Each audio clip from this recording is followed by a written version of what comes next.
أعوذ بالله من الشيطان الرجيم. بسم الله الرحمن الرحيم. نحمده ونصلي ونسلم على رسوله النبي الكريم. أما بعد فأعوذ بالله من الشيطان الرجيم. بسم الله الرحمن الرحيم. آج انشاءاللہ العزیز ہم سورہ آل عمران کی آیت 181 سے سٹارٹ کریں گے. کہہ سکتے ہیں کہ سیکنڈ لاسٹ رکوع ہے سورہ آل عمران کا. اس کے بعد ایک اور رکوع ہے انشاءاللہ، پھر یہ سورہ مکمل ہو جائے گی انشاءاللہ. یہاں پہ اللہ تعالیٰ نے ارشاد فرمایا لقد سمع اللہ قول الذین قالوا، بے شک اللہ تعالیٰ نے ان لوگوں کی بات کو سن لیا، الذین قالوا جنہوں نے کہا، کیا کہا؟ ان اللہ فقیر، بے شک اللہ تعالی معاذ اللہ فقیر ہے، ونحن اغنیاء، اور ہم جو ہے وہ غنی ہیں. معاذ اللہ، اللہ تعالی فقیر ہے اور ہم غنی ہیں. سنکتب ما قالوا، اللہ تعالیٰ نے فرمایا کہ ان قریب ہم یہ لکھ دیں گے جو انہوں نے کہا. وَقَتْلَهُمُ الْأَنْبِيَاءَ بِغَيْرِ حَقٍّ،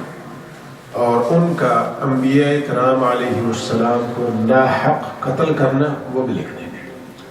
تو یہ جو انہوں نے بات کہی ہے یہ بھی ہم ان قریب لکھ دیں گے، اور جو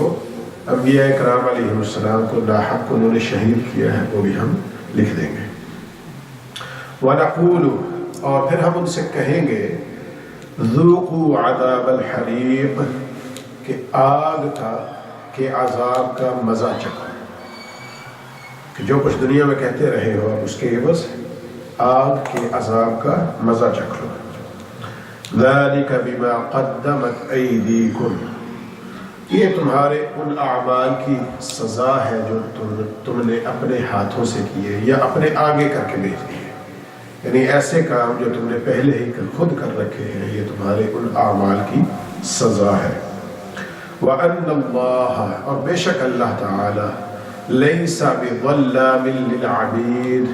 بے شک اللہ تعالیٰ تو اپنے بندوں کے ساتھ ظلم کرنے والا نہیں. یہ اس کے شایان شان نہیں ہے کہ وہ بندوں پر ظلم کرے، بلکہ یہ جو تم نے خود کر رکھا ہے اسی کی سزا ہے، اس کو بھگتو. الَّذِينَ قَالُوا، وہ لوگ جنہوں نے کہا إِنَّ اللَّهَ عَهِدَ إِلَيْنَا، کہ بے شک اللہ تعالیٰ نے ہم سے یہ وعدہ کیا ہے اللہ نؤمن لرسول، کہ ہم کسی بھی رسول پر ایمان نہ لائیں حتی یأتینا بقربان، یہاں تک کہ وہ قربانی کرے تأکلہ النار، اور اس کو آگ کھا جائے. اللہ تعالیٰ نے فرمایا کہ ایسے لوگ بھی ہیں جنہوں نے یہ کہا کہ اللہ تعالیٰ نے اس کو ہم سے وعدہ کر رکھا ہے کہ ہم کسی رسول پر تب تک ایمان نہ لائیں جب تک وہ کوئی ایسی قربانی پیش کرے جس کو آ کے آگ کھا جائے، تو پھر ہم اس پر ایمان لائیں. تو اللہ تعالیٰ نے ارشاد فرمایا قل، اے محبوب صلی اللہ علیہ وسلم آپ ان سے فرما دیجئے قد جاءکم رسل من قبلی بالبینات، ان سے پہلے بھی تو رسول بہت سی دلیلیں لے کے آئے ہیں، بہت سی واضح نشانیاں لے کے آئے ہیں، معجزات لے کے آئے ہیں. وَبِالَّذِي قُلْتُمْ، اور کچھ تو ایسے معجزات ہیں جن کا تم نے مطالبہ کیا ہے، جو تم نے مانگ کے لیے تھے. جیسے حضرت صالح علیہ السلام سے اونٹنی کو مانگا تھا انہوں نے، یعنی اونٹنی اللہ تعالیٰ پہاڑ سے پتھر سے نکالے تب ہم ایمان لے کے آئیں گے. تو ان کے سامنے وہ اونٹنی نکلی، وہ سارا معجزہ جو ہے. تو فرمایا کہ کچھ تو ایسے معجزات ہیں جو تم نے خود مطالبہ کر کے لیے تھے. فَلِمَ قَتَلْتُمُوهُ، تو اس کے بعد پھر تم نے ان انبیاء کو کیوں قتل کیا؟ ان کنتم صادقین، اگر تم اپنی باتوں میں سچے ہو. تو اگر اللہ نے، تم یہ کہتے ہو کہ اللہ نے تم سے وعدہ کر رکھا ہے، تو پھر تم اس سے پہلے بھی کئی انبیاء ہیں جو معجزات لے کے آئے، حتیٰ کہ ایسے معجزات جو تم نے خود مطالبہ کر کے لیے، تو اس کے بعد بھی تم نے ان رسولوں کو قتل کر دیا. تو اگر تو تم اپنی باتوں میں سچے ہو تو پھر ان کو قتل کیوں کیا تھا؟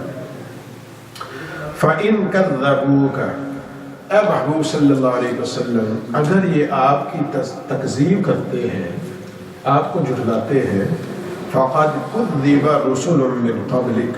تو آپ سے پہلے بھی کئی رسولوں کی تکذیب ہو چکی ہے، ان کو بھی جھٹلایا جا چکا ہے۔ جاءوا بالبینات، جو واضح نشانیاں لے کے آئے تھے، واضح معجزات اور دلائل لے کے آئے تھے، والزبر، اور آسمانی صحیفے لے کے آئے تھے، والکتاب المنیر، اور روشن کتاب لے کے آئے تھے۔ یعنی اے محبوب صلی اللہ علیہ وسلم، اگر یہ آپ کو جھٹلاتے ہیں تو اس چیز پہ ملال نہ ہو، پریشان نہ ہو، غمزدہ نہ ہو، کیونکہ ان کا تو یہ کام ہے، اور آپ سے پہلے بھی کئی رسولوں کی تکذیب ہو چکی ہے، اور وہ رسول جو آسمانی صحیفے بھی لے کے آئے، واضح معجزات لے کے آئے، سب کے باوجود انہوں نے ان کی تکذیب کی ہے۔ تو اگر آپ کی کرتے ہیں تو آپ کو پریشان نہیں ہونا چاہیے، آپ کا کام تبلیغ کرنا ہے، وہ کرتے جائیں۔ کل نفس ذائقۃ الموت، ہر ذی روح نے موت کا ذائقہ چکھنا ہے، ہر ذی روح کو موت آنی ہے۔ وَإِنَّمَا تُوَفَّوْنَ أُجُورَكُمْ، اور تمہارے اعمال کی جزا تمہیں دی جائے گی، پورا پورا تولا جائے گا یوم القیامہ، قیامت والے دن، قیامت والے دن تمہارے اعمال کی تمہیں پوری پوری جزا دی جائے گی۔ فَمَنْ زُحْزِحَ عَنِ النَّارِ، اور جو شخص دوزخ سے یا آگ سے دور کر دیا گیا، وَأُدْخِلَ الْجَنَّةَ، اور جنت میں داخل کر دیا گیا، فَقَدْ فَازَ، تو وہ تو کامیاب ہو گیا۔ جس کو جہنم سے دور کر کے جنت میں ڈال دیا گیا، فَقَدْ فَازَ، وہ تو کامیاب ہو گیا۔ وَمَا الْحَيَاةُ الدُّنْيَا إِلَّا مَتَاعُ الْغُرُورِ، اور دنیا کی زندگی تو صرف دھوکہ ہے، یہ تو صرف دھوکہ ہے، اس کی کوئی حقیقت نہیں ہے۔ لَتُبْلَوُنَّ فِي أَمْوَالِكُمْ وَأَنفُسِكُمْ، ضرور بالضرور تمہیں آزمایا جائے گا، فی اموالکم، تمہارے مالوں کے ذریعے بھی، وانفسکم، اور تمہارے نفسوں کے ذریعے، تمہاری جانوں کے ذریعے بھی۔ وَلَتَسْمَعُنَّ مِنَ الَّذِينَ أُوتُوا الْكِتَابَ مِنْ قَبْلِكُمْ وَمِنَ الَّذِينَ أَشْرَكُوا أَذًى، اور آپ سے پہلے جن لوگوں کو کتاب دی گئی اور جو مشرک لوگ ہیں، ان دونوں گروہوں سے آپ بہت سی اذیت ناک باتیں سنتے رہیں گے، یعنی جن کو جو اہل کتاب ہے ان کی طرف سے بھی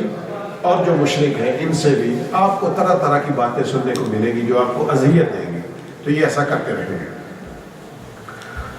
وَإِن تَصْبِرُوا، اور اگر آپ صبر کرتے رہیں، وَتَتَّقُوا، اور اللہ سے ڈرتے رہیں، فَإِنَّ ذَلِكَ مِنْ عَزْمِ الْأُمُورِ، تو یہ صبر کرنا اور اللہ سے ڈرتے رہنا بے شک یہ بڑے ہمت والے کاموں میں سے ہے، یہ بڑے عظیم کام ہے۔ یہ چند ایک آیات ہیں جو پہلے ہم غزوہ احد اور اس کا بیک گراؤنڈ پڑھتے آ رہے ہیں، اور پھر منافقین کے بارے میں ہم نے پڑھا کہ کیسے غزوہ احد سے وہ فرار ہو گئے، اور اسی طرح یہود جو ہے، اور پچھلی لاسٹ تھرسڈے جو ہم نے آیات پڑھی تھی وہاں پہ بھی یہ تھا کہ بخیلی کرتے ہیں اور پیسے کو بچاتے ہیں، اور جو اللہ کے راستے میں خرچ نہیں کرنا چاہتے، تو فرمایا کہ اللہ کو ان کے مال کی کوئی حاجت نہیں ہے۔ اب کیا ہے کہ یہودیوں نے اسلام کا جو نظام زکوٰۃ ہے یا نظام چیریٹی اب کہہ لیں یا صدقہ کہہ لیں، اس پہ بیسیکلی تنقید کی، ٹھیک ہے۔ تو ہوا کچھ یوں کہ حضرت ابوبکر صدیق رضی اللہ تعالی عنہ وہ ایک جگہ بیت المدراس تھا، وہاں پہ گئے، آپ نے دیکھا کہ وہاں پر بہت سے یہودی، ایک یہودی عالم جو ہے فنحاس، اس کے پاس جمع تھے، تو آپ وہاں پہ تشریف لے کے گئے اور آپ نے اس کو جا کے کہا کہ اے فنحاس، تم اللہ سے ڈرو، اور حضرت محمد صلی اللہ علیہ وسلم جو اللہ کا سچا دین لے کے آئے ہیں، تم بھی اس کو ایکسیپٹ کر لو، اس پہ ایمان لے آؤ، اور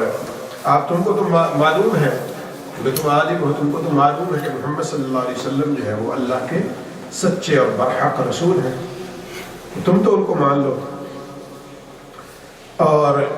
پھر تم نے تورات کی تلاوت بھی کر رکھی ہے جس میں آپ کی شان بیان ہوئی ہے، تم اس کو بھی جانتے ہو، تو تمہیں چاہیے کہ تم ان پر ایمان لے آؤ۔ تو فنحاس نے کہا کہ با خدا اے ابو بکر مجھے تمہارے اللہ سے کوئی حاجت نہیں ہے معاذ اللہ، اور بلکہ کہنے لگا کہ اللہ تعالیٰ جو ہے معاذ اللہ وہ ہمارا محتاج ہے، ہم تو خود غنی ہیں اور ہمیں اس سے فریاد کرنے کی کوئی ضرورت نہیں ہے، بلکہ وہ خود ہم سے فریاد کرتا ہے اور ہمیں اس کی کوئی حاجت نہیں ہے، ہم اس کی طرف محتاج نہیں بلکہ وہ ہماری طرف محتاج ہے معاذ اللہ، ہم مستغنی ہیں، ہم غنی ہیں۔ اور پھر کہنے لگا کہ جیسا کہ تمہارے پیغمبر محمد صلی اللہ علیہ وسلم کہتے ہیں کہ اللہ نے سود کو حرام کر رکھا ہے، حالانکہ اللہ تعالیٰ تو خود سود دیتا ہے علیہ۔ اب دیکھیں کیسی باتیں کر رہے ہیں وہ، کیسے جی؟ وہ اس طرح کہ اللہ تعالیٰ تو کہتا ہے، پہلی بات ان کی یہ تھی کہ اللہ تعالیٰ معاذ اللہ ہمارا محتاج ہے، وہ کہنے لگا جی اللہ تعالیٰ تو فرماتا ہے کہ مجھے قرض دو، یہ قرآن پاک میں بار بار ہے کہ میرے راستے میں خرچ کرو، غریبوں یتیموں کی جو ہے مدد کرو، تو سود کیسے دیتا ہے؟ وہ اس طرح کہ اللہ فرماتا ہے کہ اگر تم میرے راستے میں ایک خرچ کرو گے تو میں تمہیں 10 دوں گا اس دنیا میں، 70 دوں گا اور 700 تک، اور 700 زیادہ بھی ہے، 700 سے بھی زیادہ اس دنیا میں تمہیں اس کا ریٹرن ملے گا اور پھر قیامت والے دن بھی تمہیں ملے گا۔ تو معاذ اللہ اللہ تعالیٰ تو خود سود دیتا ہے جن چیزوں سے منع کرتا ہے، اور اگر وہ غنی ہوتا تو اس کو ہمارے پیسے کی کیا احتیاج ہوتی، اس کو ہمارے پیسے کی کیا ضرورت ہوتی معاذ اللہ، بلکہ وہ تو خود ہمارا محتاج ہے علیہ وسلم۔ اب یہ جو ساری چیزیں جب حضرت ابوبکر صدیق رضی اللہ عنہ نے سنی تو آپ بہت رزمناک ہوئے، آپ کو غصہ آیا، تو آپ نے غصے میں اس کے منہ پر ایک تھپڑ مارا، تو اس کو کہا کہ یہ تم کیا کہہ رہے ہو؟ تو وہ وہاں سے اٹھا اور نبی پاک صلی اللہ علیہ وسلم کی بارگاہ میں حاضر ہو گیا یہودی، اور کہنے لگا کہ یہ حضرت ابوبکر صدیق نے میرے ساتھ زیادتی کی ہے، مجھے تھپڑ مارا ہے۔ حضرت ابوبکر صدیق رضی اللہ تعالیٰ عنہ سے جب نبی پاک صلی اللہ علیہ وسلم نے پوچھا کہ اے ابوبکر تم نے ان کو تھپڑ کیوں مارا، تو حضرت ابوبکر صدیق رضی اللہ تعالیٰ عنہ نے عرض کیا کہ یا رسول اللہ صلی اللہ علیہ وسلم اس نے اللہ کی شان میں گستاخی کی ہے، اس نے تو اللہ تعالیٰ کی بارگاہ میں توہین کی ہے۔ اور تو جب وہ سارا بیان کیا تو فنحاس نے اس کا انکار کر دیا، کہنے لگے بالکل میں تو ایسا کیا ہی نہیں ہے، صاف مکر ہے۔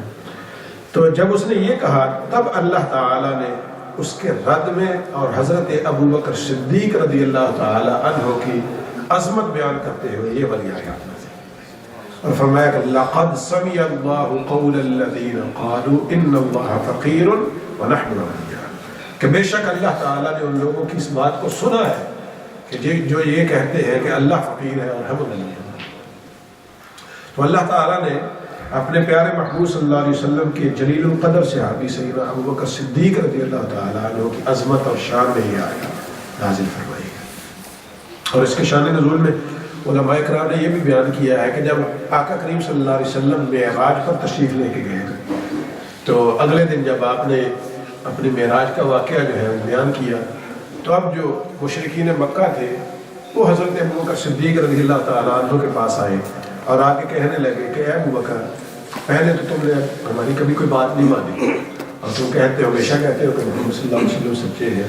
اب اگر یہ بتاؤ کہ محمد صلی اللہ علیہ وسلم تو یہ دعویٰ کر رہے ہیں کہ وہ رات کے کچھ حصے میں مکہ مکرمہ سے بیت اللہ شریف سے انہوں نے ٹریول کیا اور بیت المقدس میں وہاں پہ فلسطین میں پہنچے اور وہاں سے آسمانوں پہ گئے اور یہ سارا واقعہ، تو اب تو وہ یہ دعویٰ کر رہے ہیں کہ تم کیا کہتے ہو اس کے بارے میں؟ تو حضرت ابوبکر صدیق رضی اللہ تعالی عنہ نے فرمایا کہ اگر واقعی آپ صلی اللہ علیہ وسلم نے یہ فرمایا ہے، اگر تو واقعتاً انہوں نے یہ کہا ہے تو پھر میں مانتا ہوں، پھر وہ حق پہ ہے، وہ صحیح فرما رہے ہیں۔ تو اگر انہوں نے تو یہ وہ واقعہ تھا معراج کا جس کی تصدیق سیدنا ابوبکر صدیق رضی اللہ تعالی عنہ نے کی،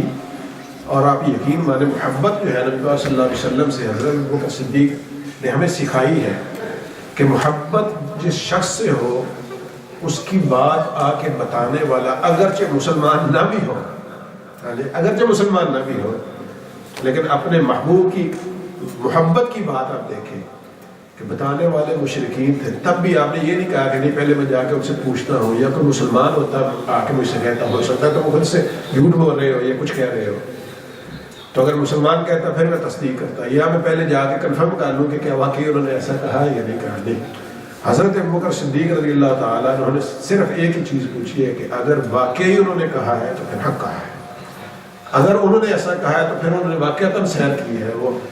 فلسطین بھی گئے ہوں گے، وہ اوپر آسمانوں پہ بھی گئے ہوں گے۔ اب حضرت ابوبکر صدیق رضی اللہ تعالیٰ عنہ نے کہا کہ یہ کیا بات ہے، میں تو اس سے اور زیادہ بڑی باتوں کی تصدیق کرتا ہوں۔ جب محمد صلی اللہ علیہ وسلم یہ فرماتے ہیں کہ آسمانوں پہ فرشتے موجود ہیں تو ہم اس کو بھی مانتے ہیں، جب وہ یہ کہتے ہیں کہ فرشتے وہی لے کے میرے پاس آتے ہیں تب ہم اس کو بھی مانتے ہیں، بلکہ جب وہ یہ فرماتے ہیں کہ وہاں پہ اللہ وحدہ لا شریک ہے اور صرف ایک ہی اللہ ہے، تو ہم تو بن دیکھے اللہ کو مانتے ہیں۔ تو یہ سب ساری چیزیں ان کے کہے پہ ہم مانتے ہیں کہ یہ کیا کون سی بڑی بات ہے، تو فرمایا کہ میں اس کو بھی مانتا ہوں۔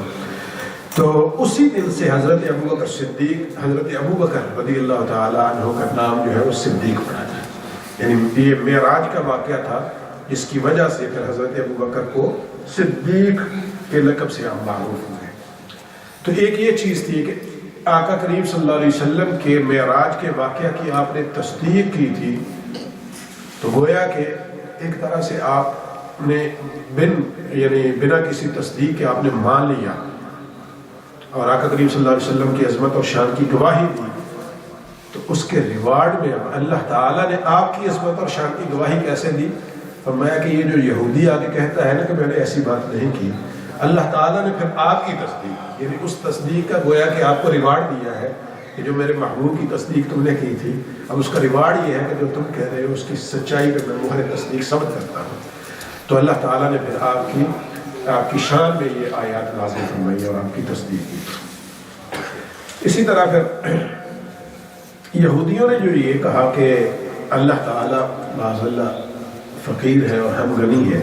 یہ جو ان کا اعتراض ہے اور حکم دیا اللہ تعالیٰ نے، تو ان کا جو شبہ تھا یہ تھا کہ اللہ تعالیٰ تو مسلمانوں سے قرض مانگتا ہے معاذ اللہ،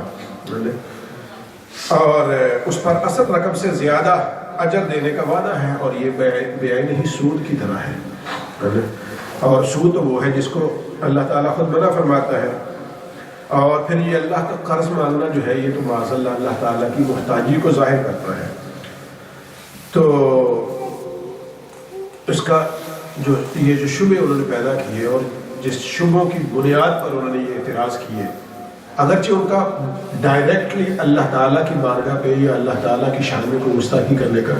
وہ نہیں تھا، بلکہ انڈائریکٹلی وہ دو چیزوں کو ہٹ کر رہے تھے، اور وہ یہ تھی مینلی زکوٰۃ تھی، زکوٰۃ کا سسٹم تھا، چیریٹی کا اور صدقات کا سسٹم تھا۔ تو اس کا جواب کچھ اس طرح سے ہے کہ اللہ تعالیٰ تو بے شک مالک علی الاطلاق ہے، مطلق مالک ہے، یعنی اس میں کسی بھی قسم کی کوئی قید نہیں ہے، یعنی کسی بھی طرح کی کوئی قید نہیں، ہر چیز کا ہر طرح سے مالک ہے۔ تو تمام مخلوق جو ہے وہ اس کی مملوک ہے۔ پہلی بات تو یہ ہے کہ وہ جس چیز کا چاہے حکم دے دے، یعنی ہم سب مخلوق ہیں، وہ چاہے تو ہمیں کہہ دے جی آپ اللہ کے راستے میں ایک خرچ کریں تو میں آپ کو کچھ بھی ریوارڈ نہیں دوں گا، مالک ہے وہ کہہ سکتا ہے، ٹھیک ہے۔ پہلی بات تو یہ ہے کہ ہم اس کی مخلوق ہیں، جو پیسہ ہم خرچ کر رہے ہیں وہ بھی اس کی مخلوق ہے، اسی کا عطا کرتا ہے، تو چاہے تو وہ اس طرح بھی فرما دے، تب بھی اعتراض نہیں ہے۔ لیکن اللہ تعالیٰ کے جو قرض مانگنے کا مطلب ہے وہ یہ بھی نہیں ہے کہ وہ لے لے اور پھر نہ دے، بلکہ وہ اپنے لیے مانگ بھی نہیں رہا ہے۔ اگر وہ مانگتا ہے تو وہ اپنے دین کی اور اپنے پیارے حبیب صلی اللہ علیہ وسلم کے دین کی سربلندی کے لیے مانگتا ہے، پہلی بات یہ ہے۔ دوسرا، جب وہ مانگتا ہے تو وہ ہمارے جیسے، ہمارے ہی بھائی، بلکہ بعض اوقات ہم ہی اس میں شامل ہو سکتے ہیں۔ کسی کو کیا پتا کہ آج اگر ہم لاکھ پتی ہو کل ہم ککھ والے بھی نہ رہیں، اور دنیا میں ہم نے دیکھا ہے کتنے، ابھی پاکستان میں سیلاب تھا جو 2-3 مہینے پہلے، تو ہم نے دیکھا نہیں ہے کتنے بڑی بڑی بلڈنگیں جو ہیں وہ گری ہیں اور ہر چیز نیست و نابود ہو گئی۔ آپ ایک دن آپ ملینز کے مالک ہوں اور اگلے دن آپ کسی چیز کے بھی مالک نہیں بچتے ہیں۔ اسی طرح زلزلے آتے ہیں، جیسے حادثات ہوتے ہیں، فلسطین میں آپ دیکھ لیں 2 سالوں میں جو کچھ ہوا ہے، تو اب بڑی بڑی بلڈنگ جو ہے 2 سال پہلے کی آپ دیکھیں وہاں پہ تو لوگ کتنی چیزوں کے مالک تھے۔ تو اب جب ایسی صورتحال بنتی ہے تو جو دینے والا ہوتا ہے وہ بھی دینے والا بن جاتا ہے۔ تو اللہ تعالیٰ تو اپنے لیے تو نہیں مانگتا ہے، اللہ تعالیٰ تو اپنے ان بندوں کے جو میرے اور آپ کے بہن بھائی ہیں، اور کل ہم بھی ہو سکتے ہیں ان میں شامل، تو وہ ہمارے لیے ہم سے لے کے ہم ہی کو دے رہا ہے، اپنے لیے تو نہیں مانگ رہا۔ تو وہ اپنے دین کی سربلندی کے لیے مانگتا ہے یا پھر مسکینوں اور غریبوں کے لیے مانگتا ہے تاکہ جو صاحب ثروت لوگ ہیں وہ ان پہ خرچ کریں، اور جو کچھ اس دنیا میں وہ خرچ کرتے ہیں پھر ان کو فرماتا ہے کہ جو تم دے رہے ہو نا یہ ضائع نہیں ہو رہا، ایسا نہیں ہے کہ تمہارا مال کم ہو جائے گا، بلکہ فرماتا ہے کہ تمہیں اس میں برکت دوں گا، تمہیں اس کا ریوارڈ دوں گا، جو تم میرے راستے میں دو گے تو پھر میں تمہیں بڑھا چڑھا کے دوں گا۔ اور یہ آپ یقین مانیں کہ یہ آزمودہ ہے، کبھی بھی آپ پہ تنگ دستی آ جائے تو آپ اللہ کے راستے میں خرچ کر کے دیکھیں، کبھی بھی آپ تنگی کے حالات آ جائیں اللہ کے راستے میں خرچ کر کے دیکھیں، آپ کو ریوارڈ ملے گا اور واپسی آپ کو آتا ہوا نظر آئے گا۔ یہ آزمودہ ہے، کیونکہ نبی پاک صلی اللہ علیہ وسلم نے قسم کھا کے فرمایا، اب دیکھیں قرآن پاک میں بھی ہے، بار بار اللہ تعالیٰ نے فرمایا کہ من یقرض اللہ قرضا حسنا، کہ کون ہے جو اللہ کو قرض حسنا دے۔ پھر اللہ تعالیٰ نے قرآن پاک میں یہ بھی فرمایا بار بار کہ جو مجھے دے گا یہ میرے راستے میں خرچ کرے گا 10 گنا اس کو دنیا میں ملے گا، 70 گنا کا ذکر ہے، اور بلکہ فرمایا کہ اضعاف مضاعفہ، جتنا دگنا چگنا کر کے اس کو واپس دوں گا۔ تو یہ بھی اللہ تعالیٰ کے وعدے ہیں، وہ دیتا ہے۔ پھر نبی پاک صلی اللہ علیہ وسلم نے اس سب کے باوجود فرمایا، قسم کھا کے فرمایا کہ جو اللہ کے راستے میں صدقہ دیتا ہے اس کا مال بڑھتا ہے، قسم کھا کے فرمایا، ویسے ہی فرما دیتے تب بھی ہم یقین کرتے ہیں۔ تو یہ آزمودہ ہے، جب بھی تنگی آئے، کوئی مشکل آئے، مصیبت آئے تو اس کے راستے میں خرچ کریں تو اس کی طرف سے برکت آتی ہے، وہ بڑھ کے آتا ہے۔ تو اب جو ہے فرمایا کہ اللہ تعالیٰ ان کو 10 گنا 700 گنا یا پھر اس سے بھی زیادہ ثواب بھی عطا فرماتا ہے اور اس کو مال بھی عطا فرماتا ہے۔ نیز مال کو خرچ کرنے سے انسان کے دل سے مال کی محبت کم ہوتی ہے، انسان کے دل میں اگر محبت ہوگی تو اس کو دینا نہیں چاہے گا، اور جب دے گا تو مال کی محبت کم ہوگی اور دنیا کی محبت کم ہوگی اور دنیا کی بے رغبتی پیدا ہوگی، اور یہ خود انسان کے اپنے حق میں ہے۔ اللہ تعالیٰ تو ہمارے مال کا محتاج نہیں ہے، وہ تو چاہے کسی کو کتنا بھی دے دے۔ قارون کو اس نے کتنا دیا ہے، آج دنیا کے ملینئر اور ملینئر جو ہیں ان کو اللہ نے دیا ہے، تو اس کے خزانے میں تو کوئی کمی نہیں ہوتی، لیکن وہ دے کے پھر واپس لیتا ہے اور ہمیں بتاتا ہے کہ اگر تم راستے میں میرے راستے میں خرچ کرو گے تو تمہیں پھر کیا کیا انعامات ملیں گے، اس دنیا میں بھی انعام ملے گا اور آخرت میں بھی ملے گا۔ اور اسی طرح پھر اللہ تعالیٰ نے اب اس نے جو اعتراض کیا نا فنحاس نے، اس نے ڈائریکٹلی اللہ تعالیٰ پہ تو اعتراض نہیں کیا، بیسیکلی تو اس نے نظام زکوٰۃ پہ اعتراض کیا تھا، ٹھیک ہے، اور صدقہ و خیرات پہ اعتراض کیا، اور اس سے اس نے یہ ظاہر کیا کہ معاذ اللہ اللہ تعالیٰ کا فقیر ہونا لازم کرتا ہے۔ تو پھر اللہ تعالیٰ نے بھی اس کی گرفت فرماتے ہوئے اور ان پر الزام جو انہوں نے اللہ تعالیٰ پر لگایا تھا، پھر اللہ تعالیٰ نے ان پر جوابی الزام لگایا، اور وہ ایسا الزام جو حقیقت پر مبنی تھا، یعنی جو اوتھینٹک تھا، وہ یہ تھا کہ اگر تو نبی کو ماننا ایک قربانی سے مشروط ہے کہ جس کو آگے آگ اٹھا لے، تو میں کہ پہلے تم نے انبیاء کو کیوں قتل کیا، جن کی قربانیوں کو آگ نے اٹھا لیا پھر بھی تم نے ان کو شہید کیا، دیگر جو معجزات لے کے آئے ان کو بھی تم نے شہید کیا، اور ایسے معجزات لے کے آئے جو تم نے خود مطالبہ کیے تھے اور پھر اس کے بعد تم نے ان کو شہید کر دیا۔ تو اگر تم اپنی باتوں میں سچے ہو تو اللہ تعالیٰ نے گویا کہ ان کو بتایا ہے کہ تم تو اللہ تعالیٰ کی بارگاہ میں اعتراض کرتے ہو، اس کے نظام زکوٰۃ پہ اعتراض کرتے ہو، خود تمہارے اعمال تو ایسے ہیں، تم تو سچ بھی نہیں بولتے، اور کہتے یہ ہے کہ اللہ نے ہم سے وعدہ کر لیا ہے کہ تب تک ہم کسی رسول پر ایمان نہ لائیں جب تک کہ وہ قربانی نہ دیں۔ تو یہ ساری چیزیں جو ہے یہ اللہ تعالیٰ نے یہاں پہ کلیئر فرما دی ہے، یہودیوں کے اعتراض بھی اور پھر ان کے جواب بھی۔ پھر اسی طرح یہ کہ وہ ایک یہ ہوتا تھا پہلے یعنی رسول اللہ صلی اللہ علیہ وسلم پر ان کا اعتراض بھی یہ تھا، اور پہلی امتوں میں یہ رواج بھی تھا، ان کا طریقہ قربانی یہ ہوتا تھا کہ جب بھی کوئی جانور قربان کرنا ہوتا یا کوئی بھی چیز اللہ کے راستے میں قربانی کرنی ہوتی تھی تو وہ جانور کو ذبح کرتے یا جو بھی مال ہوتا تھا اس کا جو بیسٹ پارٹ ہوتا تھا، بہترین حصہ، وہ اس کو اپنی چھت میں یا اپنے گھر ایسے کھلی ہوئی جگہ پہ رکھتے تھے جہاں سے آسمان سامنے ہو، واضح ہو، تو وہاں پہ رکھ دیتے تھے، اور پھر جو وہاں پہ اس دور میں اللہ کے نبی ہوتے تھے وہ اللہ کی بارگاہ میں دعا کرتے، اور جو بنی اسرائیل ہوتے تھے وہ اس گھر کی سائڈس پہ کھڑے ہو جاتے تھے، تو اللہ کے نبی جو ہے وہ دعا کرتے اور پھر وہاں آسمانوں سے ایسی آگ آتی جس کے ساتھ دھواں وغیرہ نہیں ہوتا تھا، صاف شفاف آگ آتی، اور اگر اس مال کو کھا لیتی تو وہ قربانی قبول سمجھی جاتی، اور اگر اس کو چھوڑ دیتی یا پھر آگ آتی ہی نہیں تو وہ ہے کہ ان کی قربانی مردود ہوتی تھی، اللہ کی بارگاہ میں قبول نہیں ہوتی تھی۔ تو یہ اس طرح یہ نشانی ہوتی تھی۔ اب ایک دفعہ کیا ہوا کہ امام بخاری رحمۃ اللہ تعالیٰ علیہ بخاری شریف میں یہ روایت بیان کرتے ہیں کہ حضرت ابو ہریرہ رضی اللہ عنہ بیان کرتے ہیں کہ رسول اللہ صلی اللہ علیہ وسلم نے ارشاد فرمایا کہ انبیاء سابقین میں سے کسی ایک نبی کا واقعہ ہے کہ انہوں نے جہاد کیا اور اپنی امت سے فرمایا کہ جس شخص نے نکاح کیا ہو، تازہ نکاح جس کا ہوا ہو، اور اپنی بیوی سے عمل ازدواج کرنا چاہتا ہو جبکہ اس نے ابھی تک یہ عمل نہ کیا ہو، ٹھیک ہے، اور دوسرا وہ شخص جس نے نیا گھر بنایا ہو اور ابھی تک اس کی چھت بھی نہ ڈالی ہو، ٹھیک ہے، اور تیسرا وہ شخص جس نے بکریاں یا اونٹنیاں خریدی ہوں اور ان کے بچوں کی پیدائش کا انتظار کر رہا ہو، تو یہ سب لوگ جو ہے یہ ہمارے ساتھ جہاد پر نہ آئے، ٹھیک ہے، وہ اپنے گھروں میں رہ لیں، ان کو اجازت ہے، ٹھیک ہے۔ اب کیا ہوا، اس کے بعد پھر اس نبی نے عصر کی نماز تک یا پھر اس وقت تک جب سورج غروب ہونے کے قریب تھا وہاں تک جہاد کیا اللہ کے راستے میں، ٹھیک ہے۔ پھر اس نے سورج سے کہا، سورج غروب ہونے والا تھا تو سورج سے کہا کہ تو بھی اللہ تعالیٰ کی مخلوق ہے، اس کی طرف سے معمور کیا ہوا ہے، اور میں بھی اللہ کی مخلوق کو اس کی طرف سے معمور کیا گیا ہوں، اب تو خیر تجھے غروب ہونے کی اجازت دی ہے جب تک کہ ہمارا کام مکمل نہ ہو جائے۔ تو اللہ تعالیٰ کی بارگاہ میں یہ دعا بھی کی کہ سورج سے یہ ہم کلامی بھی کی، اور اللہ تعالیٰ کی بارگاہ میں یہ دعا بھی کی کہ اے اللہ اس سورج کو یہیں پہ روک دے۔ تو آقا کریم صلی اللہ علیہ وسلم نے فرمایا کہ اللہ تعالیٰ نے اس سورج کو ان پر روک دیا، یہاں تک کہ ان کو اللہ تعالیٰ نے فتح نصیب فرمائی، انہوں نے مال غنیمت کو جمع کیا اور سارے مال کو اکٹھا کر کے،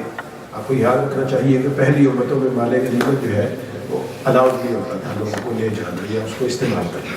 بلکہ اس کو جمع کیا جاتا تھا، آگ آتی اس کو جلا دیتی اور یہ اس کی قبولیت کی نشانی ہوتی تھی۔ وہ سارا مال غنیمت اس کو وہاں پہ جمع کر دیا گیا، اور پھر وہ جو نبی تھے انہوں نے فرمایا کہ تم میں سے یعنی اب جمع کر دیا نا تو آگ نہیں آئی، تو اللہ کے جو نبی تھے انہوں نے کہا کہ لگتا ہے تم میں سے کوئی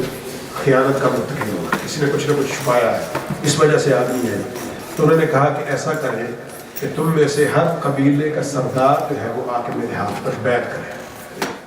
اب وہ سردار آنا شروع ہوئے تو ایک سردار جب آئے تو ان کا ہاتھ جو ہے وہ اللہ کے نبی کے ہاتھ پہ چپک گیا، ساتھ جڑ گیا۔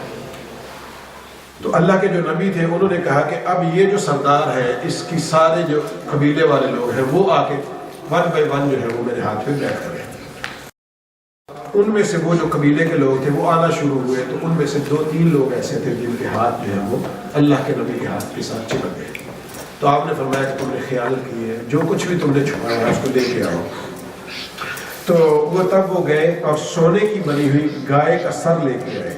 تو انہوں نے مال غنیمت میں سونے کا وہ سر رکھا، تو آگ آئی اور اس مال غنیمت کو کھا گئی، تو تب ان کی وہ قربانی قبول ہو گئی۔ تو یہ قربان اور مال غنیمت جو ہے اس کی قبولیت اور دیگر جو قربانی ہوتی تھی اس کی قبولیت کا ایک ہی راستہ ہوتا تھا کہ آسمانوں سے آگ آتی تھی اور پھر اس کو کھا جاتی تھی۔ اب یقین مانے کہ یہ کتنی ایک قسم کی ذلت ناک انداز یہ بلاغت دیکھے کہ خیانت انہوں نے کی ہے اور پھر سامنے شرمندگی ہوئی۔ اب اندازہ کریں کہ وہ ساری امت اور کی جو قوم ہوگی یا لشکر ہوگا وہ سارا وہاں پہ جمع ہے، اور ان کے سامنے جب ان کی بے پردگی ہوئی یا کہہ لیں کہ ان کا جو واضح ہوگی ان کی چوری، تو کتنی شرمندگی ہوئی ہوگی۔ اب اللہ تعالیٰ کی اپنے محبوب صلی اللہ علیہ وسلم کے ذریعے ہم پر کتنے کرم اور احسان ہے کہ اگر کچھ ایسی کمی بیشی ہوتی ہے تو اللہ تعالیٰ پردہ رکھتے ہیں۔ اندازہ کریں کہ کچھ بھی کمی بیشی ہوتی ہے تو اللہ تعالیٰ کی طرف سے اس پر پردہ ڈال دیا جاتا ہے۔ تو اب یہ جو چیز ہے، یہ جو آگ ہے، اس کا آنا اور صرف قربانی کی قبولیت کی یہی نشانی رکھا جانا، اللہ تعالیٰ نے فرمایا کہ ایسا تو نہیں ہے، کیونکہ اگر تو یہ صرف نبی ہونے کی یہی دلیل ہوتی تو اللہ تعالیٰ نے فرمایا کہ اور یہودیوں سے مخاطب ہوتے ہوئے آقا کریم صلی اللہ علیہ وسلم کے ذریعے سے ان کو جواب یہ دیا گیا کہ اللہ کے نبی موسیٰ علیہ السلام جو جلیل القدر نبی ہیں، ان کا جو عصا مبارک تھا، ان کے ہاتھ میں جو چھڑی ہوتی تھی، وہ سانپ بننا وہ قرآن پاک میں واضح ہے، اور یہودی بھی اس چیز کو جانتے ہیں. تو اللہ تعالیٰ نے فرمایا ان کی نبوت پر تو وہ بھی دلیل تھی، اور تم نے اس معجزے کو مانا ہے، اور اس معجزے کی وجہ سے ان کو بھی مانا ہے. اور اسی طرح وہ اپنے جیب میں اپنا ہاتھ ڈالتے تھے اپنے اس میں جسم میں، تو اس کے بعد اس کو نکالتے تو روشن ہو جاتا تھا. تو یہ بھی ان کا معجزہ تھا. اور اسی طرح ان کو دیگر جو معجزات عطا فرمائے گئے تو ان معجزات کو تو تم نے مانا ہے، صرف آگ کی وجہ سے تو تم نے انبیاء کو نہیں مانا، بلکہ دیگر معجزات کی وجہ سے بھی مانا ہے. اور جن کا انکار کیا ہے ان کا تم نے آگ کی وجہ سے بھی کر دیا ہے، اور ان کو تم نے شہید بھی کر دیا معاذ اللہ. تو اگر ایسا ہوتا تو پھر تم ان انبیاء کو تو شہید نہ کرتے ہیں جو دیگر معجزات لے کے آئی، یا پھر آگ جن کی قربانی کو قبول کر کے گئی ہے، تو ایسا نہ ہوتا. بلکہ فرمایا کہ تم ہی جھوٹے ہو، تم نے ہی ہمیشہ غلط بیانی کی ہے. تو یہ چند ایک چیزیں ہیں ان آیات کے ضمن میں جو ہم نے ابھی پڑھی ہیں. اس کے علاوہ آگے اگر ہم چلتے ہیں تو اللہ تعالیٰ نے ارشاد فرمایا وَإِذْ أَخَذَ اللَّهُ مِيثَاقَ الَّذِينَ أُوتُوا الْكِتَابَ،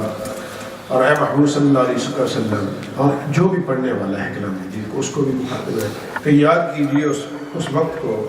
کہ جب اللہ تعالیٰ نے اہل کتاب سے یہ وعدہ لیا لَتُبَيِّنُنَّهُ، کہ تم ضرور بضرور لوگوں سے اس چیز کو بیان کرو گے، لِلنَّاسِ لوگوں سے، وَلَا تَكْتُمُونَهُ، اور تم اس بات کو یا اس چیز کو چھپاؤ گے نہیں. فرمایا کہ اس وقت کو یاد کیجیے کہ جب اللہ تعالیٰ نے اہل کتاب سے یہ وعدہ لیا کہ تم اس چیز کو ضرور بضرور بیان کرو گے، اس کو چھپاؤ گے نہیں. فَنَبَذُوهُ وَرَاءَ ظُهُورِهِمْ، تو انہوں نے اپنے اس وعدہ کو پس پشت ڈال دیا، اس وعدہ کو بھلا دیا. کیوں؟ وَاشْتَرَوْا بِهِ ثَمَنًا قَلِيلًا، کہ اس کے عوض وہ تھوڑے سے دام لے رہے ہیں. اس وعدہ کو انہوں نے پس پشت ڈال دیا تاکہ وہ تھوڑا سا مال کما لیں. فَبِئْسَ مَا يَشْتَرُونَ، میں کتنی ہی بری چیز ہے جس کو وہ خرید رہے ہیں، جس کو وہ کما رہے ہیں. لَا تَحْسَبَنَّ الَّذِينَ يَفْرَحُونَ بِمَا أَتَوْا وَيُحِبُّونَ أَن يُحْمَدُوا بِمَا لَمْ يَفْعَلُوا، میں کہ تم ان کے متعلق ہرگز یہ نہ سمجھنا یفرحون بما اتوا، جو اپنے کاموں پر خوش ہوتے ہیں، اپنے کاموں پر خوش ہوتے ہیں، فخر کرتے ہیں، ان کے متعلق ہرگز یہ گمان نہ کرنا یا نہ سمجھنا. اور ایک تو وہ ہے جو اپنے کاموں پر خوش ہوتے ہیں، اور دوسرے وہ ہیں وَيُحِبُّونَ أَن يُحْمَدُوا بِمَا لَمْ يَفْعَلُوا، اور دوسرے ایسے بھی لوگ ہیں کہ جو ایسی تعریف پر خوش ہوتے ہیں جو انہوں نے کام کیا ہی نہیں تھا، تو اس چیز پر بھی خوش ہو جاتے ہیں. یہ ایسے ہی ہے نا، کوئی بندہ آگے کہے جی حافظ صاحب آپ نے یہ کلاس کے لیے چیئرز لگا دی ہیں، بہت اچھا کام کیا، میں خوش ہوتا ہوں، حالانکہ مجھے پتہ بھی ہے کہ تو آپ شکیل صاحب نے کی ہے، محنت نہیں کی،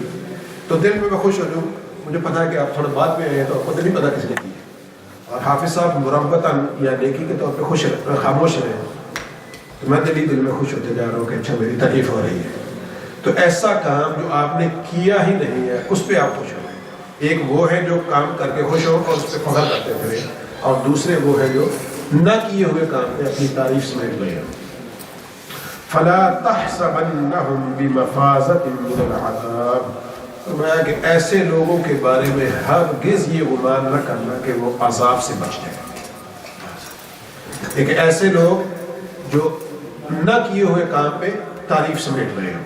اور دوسرے وہ لوگ جو اچھا کام کریں اور پھر اس پہ فخر کرتے پھریں اور لوگوں کو بیان کرتے پھریں. تو اس طرح کے لوگوں کے بارے میں فرمایا کہ ان کے بارے میں ہرگز یہ گمان نہ کرنا کہ وہ عذاب سے نجات پا جائیں گے، اس سے بچ جائیں گے. وَلَهُمْ عَذَابٌ عَلِيمٌ، فرمایا کہ ان کے لیے دردناک عذاب ہے. وَلِلَّهِ مُلْكُ السَّمَاوَاتِ وَالْأَرْضِ، اور آسمانوں اور زمین کی ملکیت تو اللہ ہی کے لیے ہے، اس کا مالک تو اللہ ہی ہے. واللہ علی کل شیء قدیر، اور اللہ تعالی ہر چیز پر قادر ہے. اور یہ والی جو آیات ہیں ان میں اللہ تعالیٰ نے ایک تو وعدہ بیان کیا ہے کہ جب اللہ تعالیٰ نے اہل کتاب سے وعدہ کیا کہ تم اس چیز کو چھپاؤ گے نہیں، تو اس کے بارے میں چند ایک احادیث ہیں. امام محمد بن اسماعیل بخاری، امام بخاری رحمۃ اللہ تعالی علیہ، آپ کا اسم مبارک جو ہے محمد ہے بن اسماعیل، اسماعیل کے بیٹے ہیں، سو محمد بن اسماعیل ہے یہ امام بخاری کا نام ہے۔ ہمیں کم از کم کچھ نام جو ہے وہ ایسے یاد ہونے چاہیے۔ تو وہ فرماتے ہیں کہ حضرت ابن عباس رضی اللہ تعالی عنہما بیان کرتے ہیں کہ نبی پاک صلی اللہ علیہ وسلم نے یہود کو بلایا اور ان سے کسی چیز کے متعلق سوال کیا، تو انہوں نے اس کو چھپا لیا اور آپ کو کسی اور چیز کی خبر کر دی، یعنی جو آپ نے پوچھا تھا وہ نہیں بتایا بلکہ کوئی اور چیز بتا دی۔ پھر انہوں نے نبی پاک صلی اللہ علیہ وسلم کو جس چیز کی خبر دی تھی اور انہوں نے آپ کے سوال کے جواب میں جس چیز کو چھپا لیا تھا اس پر بہت خوش ہوئے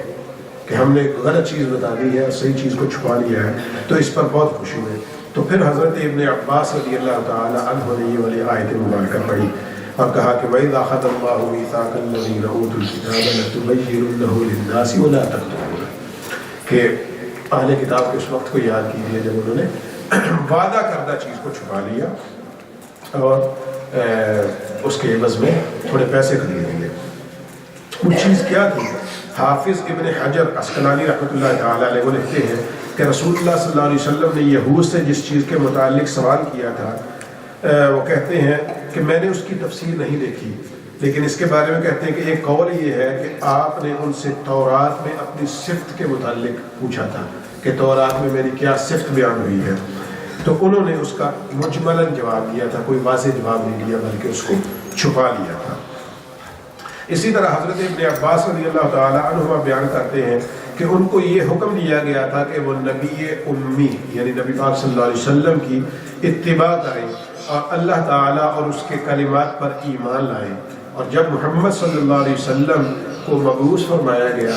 تو انہوں نے اپنے اس وعدہ کو توڑ دیا، پس پشت ڈال دیا، اور جو وعدہ تھا ان سے اور جو چیز ان کو بتائی گئی تھی جس کو بیان کرنے کا حکم دیا گیا تھا وہ یہ تھا کہ آپ پر ایمان بھی لائیں اور لوگوں کو بھی بیان کریں، تو انہوں نے اس چیز کو چھپا لیا اور اپنے وعدہ کو پورا نہیں کیا۔ اور اس کا ذکر وہ سورہ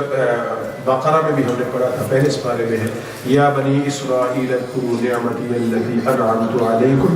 واوفوا بعہدی اوف بعہدکم، کہ تم میرے وعدے کو پورا کرو تو میں تمہارے وعدے کو پورا کروں۔ تو انہوں نے اپنے وعدے کو توڑ دیا اور آقا کریم صلی اللہ علیہ وسلم کی نبوت اور رسالت جس کو وہ پہلے سے جانتے تھے اس کو انہوں نے چھپا لیا، اس پر ایمان نہیں لائے۔ اسی طرح ابن جرید بیان کرتے ہیں کہ تورات میں یہ لکھا ہوا تھا کہ اللہ تعالیٰ نے جس دین کو اپنے بندوں پر فرض کیا ہے وہ اسلام ہے۔ وہ کہتے ہیں کہ تورات میں یہ واضح طور پر لکھا ہوا تھا، اور ان کے پاس تورات اور انجیل میں سیدنا محمد صلی اللہ علیہ وسلم کا اسم مبارک لکھا ہوا تھا اور ان کو پتہ تھا، لیکن اس کے باوجود انہوں نے جھٹلایا۔ اسی طرح حضرت ابو ہریرہ رضی اللہ تعالی عنہ سے ایک روایت ہے کہ رسول اللہ صلی اللہ علیہ وسلم نے ارشاد فرمایا، جو شخص علم حاصل کرے پھر اس کو بیان نہ کرے اس کی مثال اس شخص کی طرح سے ہے جو خزانہ کو حاصل تو کر لے، یعنی اللہ تعالیٰ اس کو مال تو دے لیکن وہ اللہ کے راستے میں خرچ نہ کرے۔ تو اسی طرح پھر کوئی بھی ایسی چیز جو نافع ہو، جو اللہ تعالیٰ نے آپ کو عطا کی ہو، آپ اس کو آگے خرچ نہ کریں، یا پھر آپ کسی بری نیت سے خرچ کریں۔ اچھی نیت سے جو خرچ کرنا ہے وہ تو ہمیں پتہ ہے، اس کے بارے میں معلوم ہے، اور بری نیت سے خرچ کرنا جو ابھی ہم نے پڑھا ہے کہ ایسی تعریف جو اچھا کام کر کے اس کے تعریف کا طلبگار رہنا، یا پھر ایسے تعریف جو آپ نے کیا ہی نہیں ہے اس پہ اس کا طلبگار رہنا، تو اس کے بارے میں یہ فرمایا گیا ہے کہ مسلمانوں کو چاہیے کہ اس آیت کی وعید سے ڈریں کہ اپنے آپ کے لیے اول تو اچھا کام کریں تو کوشش کریں، اللہ کا شکر ادا کریں کہ اس نے ہمیں یہ توفیق دی ہے، کیونکہ اللہ تعالیٰ چاہتا تو کسی اور سے یہ کام لے لیتا، وہ اللہ کا شکر ہے کہ اس نے ہمیں چن لیا اس کام کے لیے۔ کوئی بھی اچھا کام نہ کرے تو اللہ کا شکر گزار رہے، اور پھر اس کے بعد اپنے آپ کو اس کا طالب نہ رکھیں۔ اس کے ضمن میں یہاں پہ انہوں نے چند ایک چیزیں لکھی ہیں کہ جیسا کہ بعض لوگ اپنے آپ کو عالم، علامہ، مفتی، شیخ الحدیث اور حافظ الحدیث اور پتہ نہیں کیا کیا کہلواتے ہیں، تو ان کو بھی چاہیے کہ اللہ کا خوف کریں اور ان چیزوں کے پیچھے نہ پڑیں۔ اگر لوگ کہتے ہیں وہ الگ چیز ہے، اگر آپ خود سے دل میں خوش ہو رہے ہیں کہ اچھا اب تو بڑا علامہ بن گیا ہوں، بہت بڑا مفتی بن گیا ہوں، تو آپ طلب کریں یا لوگوں کو کہیں کہ ایسا مجھے کہو، تو یہ برا کام ہے، ایسا نہیں ہونا چاہیے، کیونکہ یہ تو اسی طرح ہے جن کے بارے میں فرمایا کہ پھر اللہ کے عذاب سے نہیں بچ پائیں گے۔ اسی طرح حضرت عبداللہ بن عمر رضی اللہ عنہما بیان کرتے ہیں کہ رسول اللہ صلی اللہ علیہ وسلم نے ارشاد فرمایا، جس شخص کو اپنی نیکی سے خوشی ہو اور برائی پر افسوس ہو وہ شخص کامل مومن ہے۔ نیکی کرے اس پر خوش ہو دل میں اور برائی پر اسے افسوس ہو تو یہ ایسا شخص مومن ہے،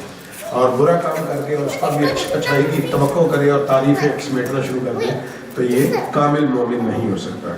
اسی طرح فرمایا کہ اگر کوئی شخص نیک کام کر کے یہ خواہش رکھے کہ اس پر اس کی دنیا میں تعریف کی جائے تو فرمایا کہ یہ اخلاص کے منافی ہے۔ کوئی بھی بندہ جو مخلص ہو، اخلاص والا ہو، وہ ایسی توقع نہیں رکھتا۔ اسی طرح امام ترمذی رحمۃ اللہ تعالی علیہ ان کی یہ روایت پڑھتے ہیں اور اس کے بعد انشاءاللہ ہم ختم کریں گے۔ حضرت ابو ہریرہ رضی اللہ تعالی عنہ سے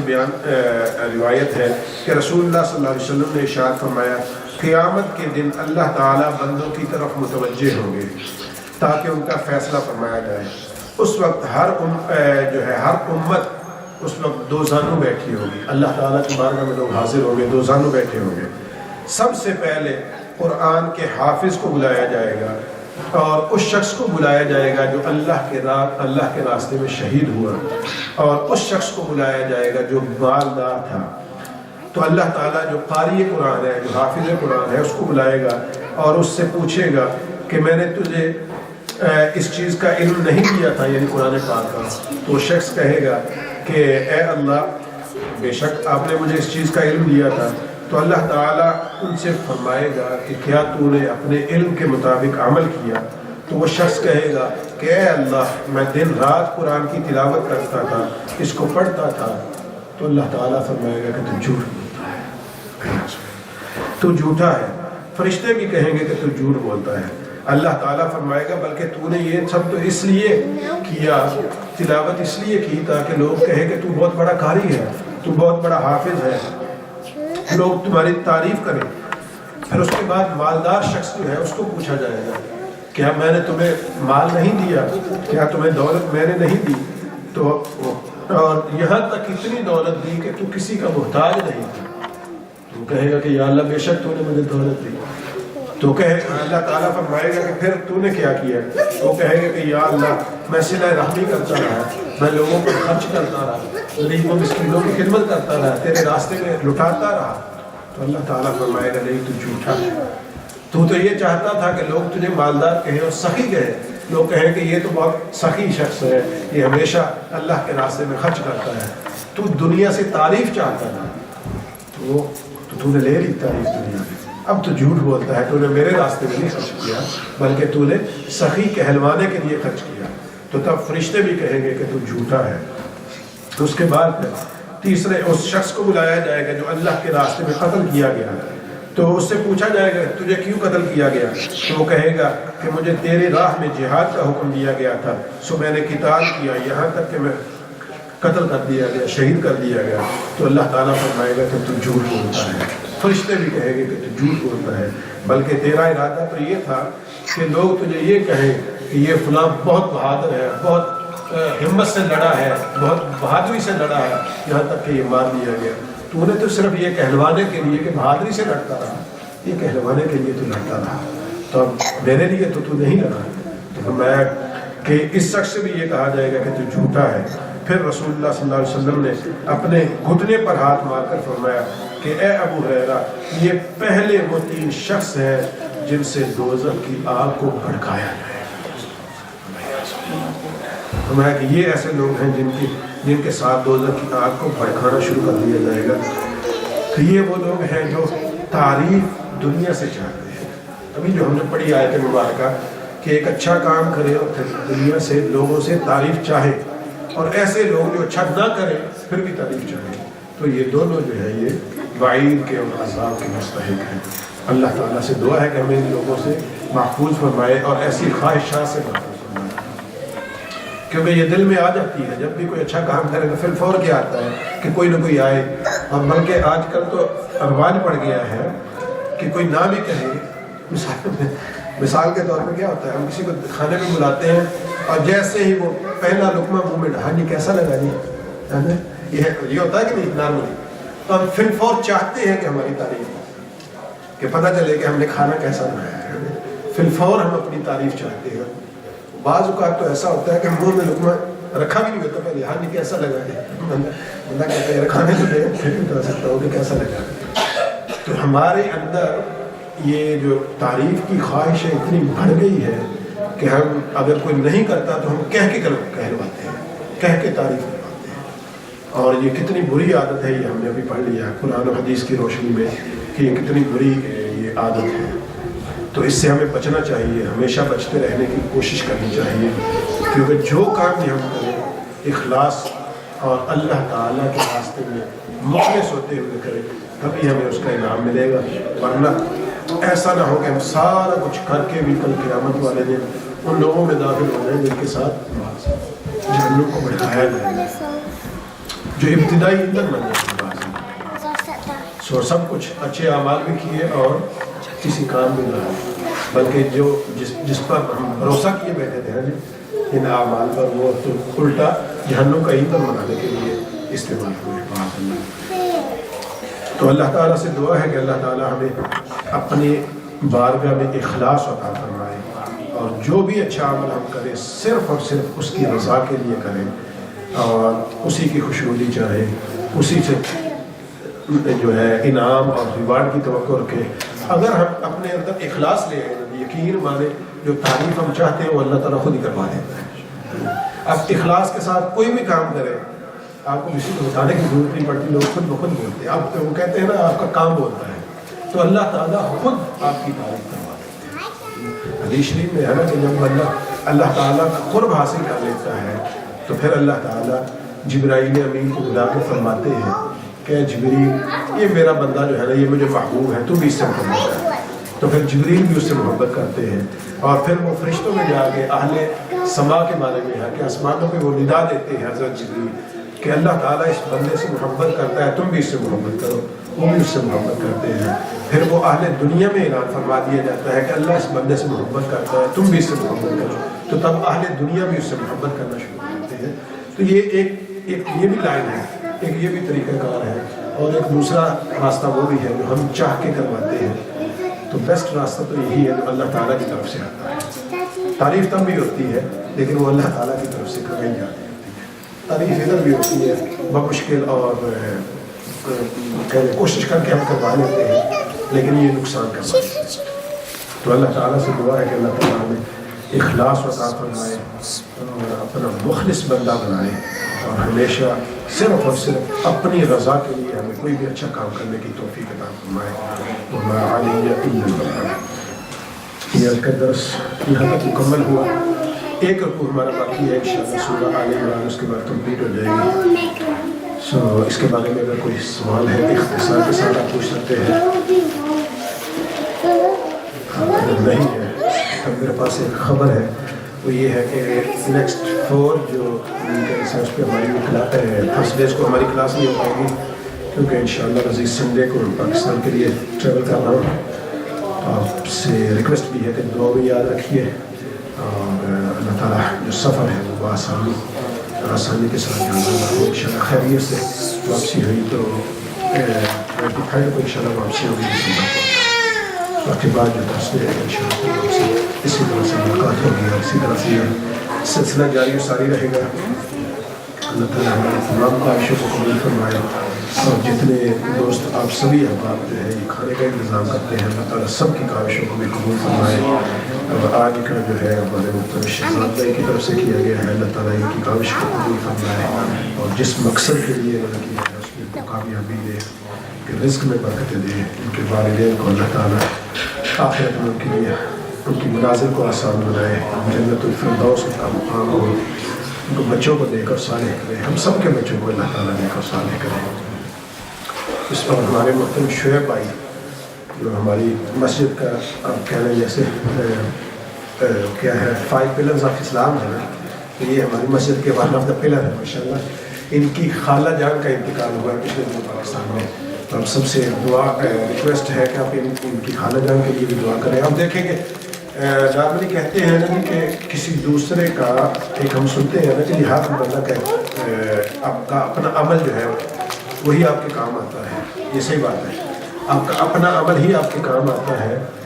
لیکن بعض اوقات دوسروں کے بھی کام آتے ہیں. اب دیکھیں گے ان کی خالہ جان ہے پاکستان میں، ہم میں سے شاید کوئی ایک دو احباب ہوں گے جو ان کو جانتے ہیں، سب کے ظاہر رشتے دار ہیں تو یہ ان کو جانتے ہیں، باقی تو نہیں جانتے. لیکن یہ دوسرا شخص ہے جس کے عمل اس مسجد کے لیے ہے، وہ ان کے کام آ رہے ہیں. سب دوسروں کے عمل بھی کام آتے ہیں اگر اچھے ہوں. اور معاذ اللہ اگر ہم برے کام کریں اور الٹ کام کریں یا کوئی برائیاں کریں گے تو وہ بھی انڈائریکٹلی معاذ اللہ ان کو پھر بعض اوقات ہم کے لیے گالیاں قسموں کی بن جاتے ہیں. تو اپنا تعلق ہمیشہ ایسا رکھیں. اب مسجد کے ساتھ تعلق ہی ہے نا. شعیب بھائی کو اس مسجد سے پہلے تو شاید کبھی لوگ آپس میں جانتے بھی تھے ایک دوسرے کو. تو یہ ایک ایسا تعلق ہے جو اللہ تعالیٰ نے بنا دیا ہے. تو مسجد کی وجہ سے ایک تعلق ہے اور اس وجہ سے ان مائی صاحبہ کو دعائی ہے. آپ کسی جو بھی مسجد آپ کے قریب ہو، سے لازمی نہیں ہے کسی مسجد کے ساتھ، جو بھی مسجد قریب ہو ہمیں چاہیے کہ ہم اس کے ساتھ اپنا تعلق رکھیں، وہاں پہ جائیں آئے، وہاں پہ امام ہو جو بھی خدمت ہو وہاں پہ اس کو کریں. تو اس کے ذریعے سے ہمیں خود بھی دعائیں ملیں گی، ہمارے والدین کو بھی ملیں گی، ہمارے جو اعزاء و اقربا ہے ان کو بھی دعائیں. سب کی خالہ جان کے لیے دعا فرمائیں کہ اللہ تعالیٰ ان کے درمیان کو ہمیں فرمائے. بسم اللہ الرحمن الرحیم. صلی اللہ سیدنا و کریمنا و شفیعنا و مولانا محمد وعلى آلہ وصحبہ وبارک وسلم. ربنا تقبل منا انك انت السميع العليم وتب علينا انك انت التواب الرحيم. ربنا آتنا في الدنيا حسنة وفي الآخرة حسنة وقنا عذاب النار. یا الہ العالمین ہماری آج کی ترجمۃ القرآن کی اس کلاس کو اپنی بارگاہ میں شرف قبولیت عطا فرما. میرے مولا اس میں جو کچھ بھی صحیح کہا گیا، پڑھا گیا، سنایا گیا، سب کو قبول و منظور فرما. اور اگر اس میں کوئی کمی کوتاہی ہوئی ہے اپنی رحمتوں کا صدقہ عفو درگزر فرما. یا الہ العالمین اس قرآن پاک کو ہمارا اوڑھنا اور بچھونا بنا دے. میرے مولا ہمیں دن رات اس پر عمل پیرا ہونے کی توفیق عطا فرما.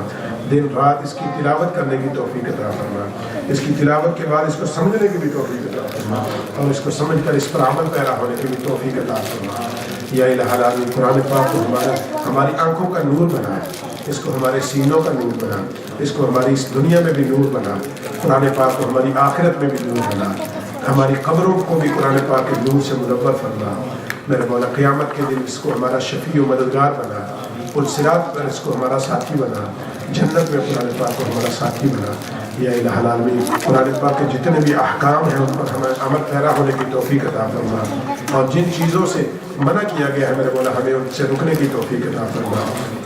یا الہ العالمین قرآن پاک کی اس تلاوت کا صدقہ، اس کے ترجمہ و تفسیر کا صدقہ ہمارے والدین میں سے، اعزاء و اقارب میں سے، دوست احباب میں سے جو بھی اس دنیا سے جا چکے ہیں ان سب کی بخش و مغفرت فرما. ان سب کے درجات کو بلندیاں عطا فرما. ان کی قبروں کو جنت الفردوس کے باغ بنا. یا الہ العالمین بالخصوص ہمارے محترم شعیب بھائی کی خالہ جان کا انتقال ہوا میرے مولا، ان کی قبر کو جنت الفردوس کے باغوں میں سے باغ بنا. ان کی آخرت کی تمام منازل کو ان کے لیے آسان بنا. میرے مولا دنیا میں رہتے ہوئے جو بھی اچھے اعمال انہوں نے کیے ہیں ان کو اپنے شایان شان اس پر اجر عطا فرما. اور اگر ان سے دنیا میں رہتے ہوئے کوئی کمیاں کوتاہیاں ہوئی ہیں اپنی رحمتوں کا صدقہ وہ درگزر فرما.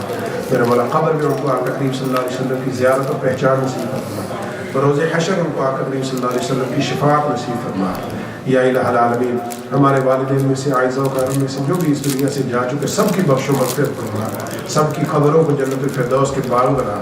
اور میرے مولا ہمارے والدین میں سے، اعزاء و اقارب میں سے جو بھی بیمار ہیں ان سب کو صحت و سلامتی عطا فرما. سب کو صحت و سلامتی عطا فرما. بالخصوص ہمارے والدین کا سایہ ہمارے لیے سلامت رکھ اور ہمیں ان کی خدمت کی بھی توفیق عطا فرما. یا الہ العالمین ہم سب تیری بارگاہ میں دعا گو ہیں. ہمارے محترم بھائی فضل حیدر صاحب ان کی مدر اللہ میرے مولا ہسپتال میں ہے، ان کو شفا کاملہ عطا فرما. ان کو صحت عاجلہ عطا فرما. یا الہ العالمین ان کو جلد اور مکمل صحت یابی عطا فرما. ہمارے تمام اعزاء و اقارب سب کو میرے مولا شفا کاملہ عطا فرما. آقا کریم صلی اللہ علیہ وسلم کی امت کے تمام مریضوں کو شفا عطا فرما. یا الہ العالمین آج کی اس کلاس کی برکتوں سے جتنے بھی یہاں پہ حاضرین ہیں اوپر ہماری بہنیں باجیاں موجود ہیں سب کا آنا قبول فرما. اور ان سب کو اپنے شایان شان اس پر اجر عطا فرما. یا الہ العالمین سب کی دینی دنیاوی نیک جائز خواہشات کو پورا فرما. مشکلات کو حل فرما. پریشانیوں کو دور فرما. یا الہ العالمین جو بے اولاد ہیں ان کو نیک اور صالح اولاد عطا فرما. جو قرض دار ہیں ان کو قرضے سے رہائی عطا فرما. جو تنگ دست ہیں ان کی تنگ دستی کو دور فرما. میرا مولا جو ویزوں کی مشکلات کا شکار ہے ان کے لیے بھی آسانیاں پیدا فرما. یا الہ العالمین سب کی مشکلات کو حل فرما، سب کے لیے آسانیاں پیدا فرما۔ بالخصوص میرے مولا ہمارے جو بچے یہاں پہ حاضر ہیں ان کو بھی صحت و سلامتی عطا فرما، ان بچوں کو میرے مولا ہماری آنکھوں کا نور بنا، اور میرے مولا ان کو ہمارے دلوں کا سرور بنا، اور ان بچوں کو ہمارے لیے صدقہ جاریہ بنا، ہمیں ان کی اچھی تربیت کرنے کی بھی توفیق عطا فرما،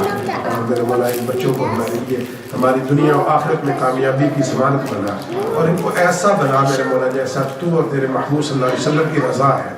میرے مولا ہم سب کو بھی ایسے بندے بنا جو تیرے اور تیرے پیارے محبوب صلی اللہ علیہ وسلم کے دین کی نیک نامی کا سبب ہو۔ میرے مولا ہمیں ہر قسم کے ایسے اعمال سے بچنے کی توفیق عطا فرما جو تیرے اور تیرے پیارے حبیب صلی اللہ علیہ وسلم کے دین کی بدنامی کا سبب ہو۔ اور میرے مولا جتنے جو کچھ بھی ہم تیری بارگاہ سے مانگ سکے ہمیں وہ بھی عطا فرما، جو نہیں مانگ سکے ہمیں